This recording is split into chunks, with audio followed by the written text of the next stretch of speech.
Praise the lord. ప్రభునందు ప్రియ సహోదరులకు యేసుక్రీస్తు వారి మహోన్నత నామం పేరిట వందనాలు మరియు ఉదయకాలపు శుభాలు. అనుదిన వాగ్దానాల ద్వారా మనల్ని బలపరుస్తూ హెచ్చరిస్తూ నడిపిస్తున్న దేవునికి స్తోత్రాలు. మీ ఏకీభావాన్ని బట్టి దేవుణ్ణి స్తుతిస్తున్నాను. నేడు కీర్తన ద్వారా ప్రభువుని స్తుతిద్దామా? ఈ లోకార్హత లెన్నున్నగాని నీకున్న సంపద లెన్నైనగాని ఈ లోకార్హత లెన్నున్నగాని నీకున్న సంపద లెన్నైనగాని ఈ లోక త్రాసులో సరితూగగలవా ప్రభు త్రాసులో ఆ తీర్పులో ఓ క్రైస్తవ నీ వాస్తవాలు తెలిసే ఒకరోజు నీకుందని తెలుసా దైవత్రాసులో తూయగా నీవు తేలికై పోదువో దైవ త్రాసులో తూయగా నీవు తేలికై పోదువో ఓ క్రైస్తవ నీ వాస్తవాలు తెలిసే ఒకరోజు నీకుందని తెలుసా. హల్లెలూయా. అద్భుతమైన హెచ్చరిక కీర్తన ఇది. ఈ లోక సంబంధంగా ఎన్ని అర్హతలున్నా, ఎంత సంపదలున్నా, ఈ లోకంలో మనము తోటి వ్యక్తులతోనో లోక సంపదలతోనో సరితూగగలమేమో లోకం అనే త్రాసులో. కానీ ప్రభువు దగ్గర, ప్రభు తీర్పులో, ప్రభు వేసే త్రాసులో తులతూగే ప్రవర్తన, తులతూగే బ్రతుకు లెక్క మనకుందా అని ఆలోచించుకోవాలని ఈ పాట చెప్తుంది. ఓ క్రైస్తవ, నీ వాస్తవాలు, నీ నిజాలు, నీ బ్రతుకులో నీవు చేసే ప్రతి పనికి లెక్క ఉంది. ప్రభువు తన త్రాసులో నిన్ను తూచినప్పుడు నీవు తేలిపోతావేమో, నీవు తూగలేవేమో అని ఈ పాట మనల్ని హెచ్చరిస్తూ ఉంది. నేటి వాగ్దానం కీర్తనల గ్రంథం 149వ అధ్యాయం 2వ వచనంలో మొదటి మాటలు చదువుతున్నాను. ఇశ్రాయేలీయులు తమ్మును పుట్టించిన వారిని బట్టి సంతోషించుదురుగాక. ఇశ్రాయేలీయులు తమను పుట్టించిన వారిని బట్టి సంతోషిస్తున్నారు అని కీర్తనాకారుడు రాస్తూ వచ్చాడు. మనల్ని పుట్టించింది ఎవరు? మనల్ని నిర్మించింది ఎవరు? తల్లి గర్భంలో రూపొందించి తగిన సమయంలోని భూమికి తీసుకొచ్చింది ఎవరు? దేవుడు ఒక్కడే. దేవుడు చాలా గొప్పవాడు. ఆయన మన సృష్టికర్త. కీర్తనాకారుడు అంటాడు, నేను సృష్టించబడిన విధానాన్ని ఆలోచన చేయగా నాకు ఆశ్చర్యము భయము కలుగుతుందని. నన్ను సృష్టించిన దేవుడి శక్తిని బట్టి నేను స్తుతిస్తాను అంటాడు.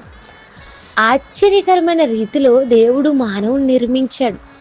మనము కోతుల నుండో వేరే వేరే గ్రహాల నుండో ఒక పరిణామం చెందో వచ్చిన వారం కాదు, కానీ దేవుడు తన ఉద్దేశం ప్రకారం తన రూపంలో మనల్ని సృష్టించాడు. తన చిత్తానుసారంగా జీవించడానికి మనల్ని నేటికి జీవింపచేస్తున్నాడు. అందుకు ప్రతిరోజు మన ప్రార్థనలో ఈ మాట ప్రస్తావించాలి. దేవా, నీ రూపంలో నన్ను సృష్టించి జీవింపచేస్తున్నందుకు స్తోత్రాలు, కృతజ్ఞతాస్థుతులు అని చెల్లించేవారిగా ఉండాలి.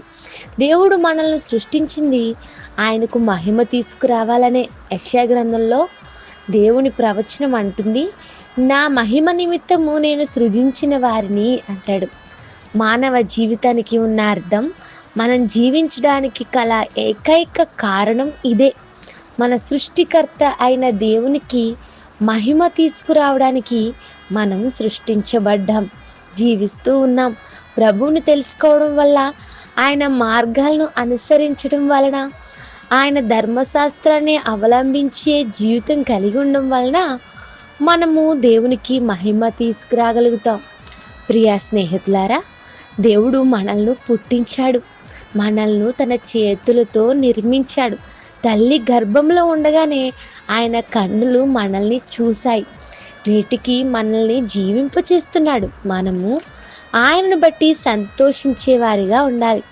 చాలామంది ఈ రోజుల్లో వారి వారి జీవితాలను శపించుకుంటూ బ్రతుకుతున్నారు. బ్రతికి ఉన్నా ఎందుకు, జీవిస్తున్నా వ్యర్థము అని భావిస్తున్నారు. కానీ జీవితాలను దేవుడు ఇచ్చిన బహుమానంగా వారు చూడలేకపోతున్నారు. జీవితాన్ని ఆటగా భావించి గెలుపు ఓటములకు విలువనిస్తూ జీవితమే లేకుండా చేసేసుకుంటున్నారు. కానీ జీవితం దేవుడిచ్చిన బహుమానం అని బైబిల్ చెప్తుంది. Life is God's gift. దేవుడు మనకు బహుమానంగా జీవితాన్ని ఇచ్చాడు. బహుమానం ఎవరికి పడితే వారికి ఇవ్వం కదా. చాలా ఇష్టమైన వారికి, ప్రేమించే వారికి సిద్ధపరిచి మన గిఫ్ట్ని తీసుకున్నప్పుడు అవతల వారు ఆనందించాలని, మనల్ని జ్ఞాపకం చేసుకోవాలని ఎంతో ఆసక్తికరంగా సిద్ధపరిచి వారికి బహుకరిస్తాం. అదే బహుమానం.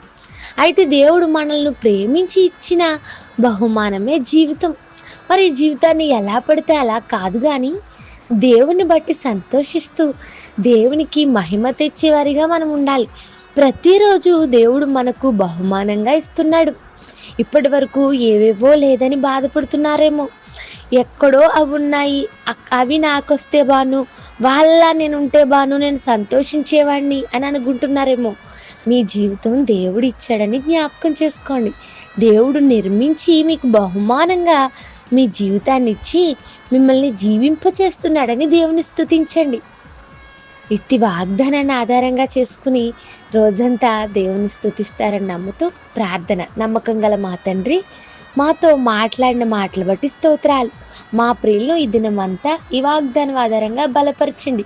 మమ్మల్ని పుట్టించిన వాడు నీవని, మిమ్మల్ని బట్టి సంతోషిస్తూ మహిమపరిచే బ్రతుకులు మాకు దయచేయండి.